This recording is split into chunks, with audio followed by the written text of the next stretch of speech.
40 ஆண்டுகளுக்கு ஒருமுறை மட்டுமே தரிசனம் தரும் பெருமாளின் ரகசியம் தெரியுமா? பல்லாயிரம் வருடங்களுக்கு முன்பு பிரம்மா காஞ்சியில் யாகம் நடத்தினார். அந்த யாகத்தை அழிக்க சரஸ்வதி நதி வடிவில் வெள்ளமாய் வந்தபோது விஷ்ணு பகவான் ஆற்றின் நடுவே சயன கோலத்தில் படுத்து வெள்ளத்தை தடுத்தார்.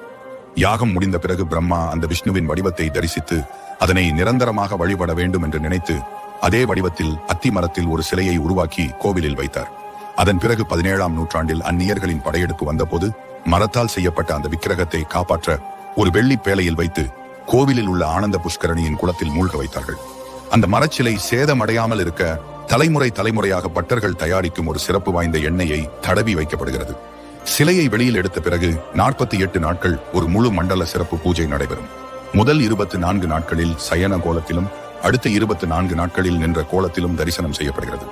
இறுதியாக 1939 1979க்கு பிறகு 2019 தான் அத்திவரதர் காட்சி தந்தார்.